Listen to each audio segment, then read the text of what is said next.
So Donnie and I are out here double checking that our Eclipse glasses are the right kind of glasses. Donnie and I have both looked up through the sun, and it's just a little tiny orange ball. That's all it is. So we think these glasses are legit. We've done everything we can to check out to make sure that they are. ISO. Yep, and the right company and all that goodness, and they seem to really be dark and appropriately blocking the light. That's so right. Yeah, you could definitely, I mean, you cannot see anything, and when you put them up, all you can see with the sun is it's just, the heat on your face is incredible. Yeah, because you know, you don't usually turn your face up into the sun, and the heat and the reflection, you could argue the reflection coming up underneath my, you know, it's like I wish they were bigger or something like that, you know. Yeah, so our plan is to stay in the Raleigh area. We're going to pick up the boys 2:10, 2:15, drive south out of downtown Raleigh towards Fuquay, and find a place to pull over and view the eclipse with the boys. Yep. We had made the decision months ago that we weren't going to try to travel for the eclipse, partly because it's a school day for the boys, partly because, well, we just don't want to be caught in that big huge crowd, partly because, well, it should be pretty good here, even though we won't get the 93%. Yeah, 93%, although Don was reading an article in the paper that says that that doesn't mean 93% darkness of the people that are going to experience the totality. But, you know, hey, we're still going to have as best experience as we can without getting caught in a heap of traffic. Yeah, well, based on what I just saw here, I'm sure everybody has seen pictures of the eclipse where the moon passes over the sun and you see the silhouettes.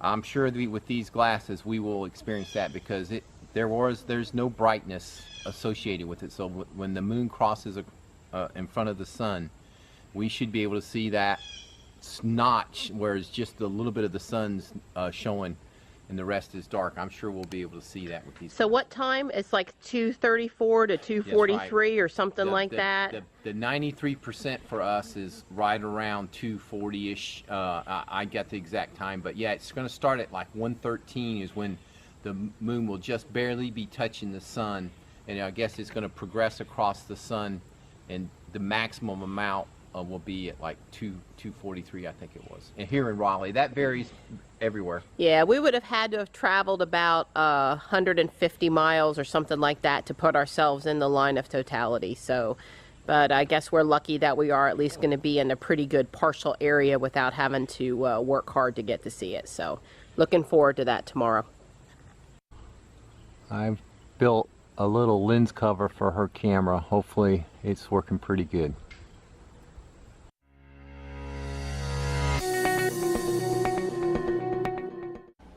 So my contraption's on the left and Don's wonderfully engineered shade for my camera is on the right.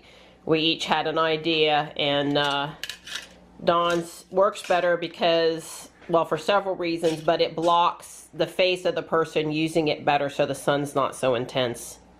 Of course, we're trying it out on a full Sunday. It's 2:30 in the afternoon and I'm headed out for a few minutes to get my daily Pokemon and just drive around and grab some video for today's video.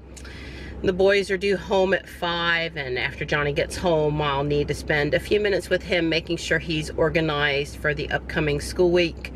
We usually try to go through his binder once a week and make sure things are filed away correctly, and I've gotten a few remind messages from the teacher, so I usually ask him, hey, you know, did you remember to do this and do that? And he almost always says he did. But I'll spend a few extra minutes with him prepping for school tomorrow. I think we're set for the eclipse. We have glasses we're comfortable with, and we have a mechanism for recording some coverage with the camera without damaging the camera. Don and I had that little craft project. He quote-unquote won, although it wasn't really a competition. All that stuff's in the back of Ruby already, so we can't forget it tomorrow. We're just going to drive out of Raleigh and find a spot and pull over that we feel comfortable with and take a look at the right time and go from there. We'll all be together, so that's good. One last housekeeping note is I did have a micro SD failure in my dash cam yesterday, and after doing some research we basically read up that failures for cards in dash cams are pretty frequent because of the amount of continual writing that's going on with those devices. So we did some research and found a couple that are better rated for dash cams than others. And there's a website I'm going to put in the video description in case you want to go read it, what it says, and I'll show you the ones that we got as well. So I have one in the dash cam today, but when one of the new ones comes that's rated temperature wise and write wise for a dash cam, we'll probably swap it out. They ought to be here Wednesday. So yeah, I guess what it did yesterday was it had a failure and it write protected itself, which is apparently a common thing that happens to them. So when we went to try to format it in the house on a couple of different Chromebooks and Windows computers, finally one of them said, hey, this card's write protected, which of course on a micro SD there's not really a way to do that. So that's how we sort of added the pieces together, that yeah, we can still see our files on there, but it's not going to write anything new. So that's a bummer. You know, who wants to invest more money in a micro SD card? But hey, at least hopefully I'm grabbing dash cam footage today now that we've put a temporary new card in there.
Alright, for dinner tonight I am making cheese stuffed chicken breasts wrapped with bacon. There's the cream cheese and green onion. There's the chicken breasts and cheese on top. It's pretty simple. I did use a mallet to pound out the chicken breasts, and then I seasoned them with poultry seasoning and garlic salt. So let's put them together.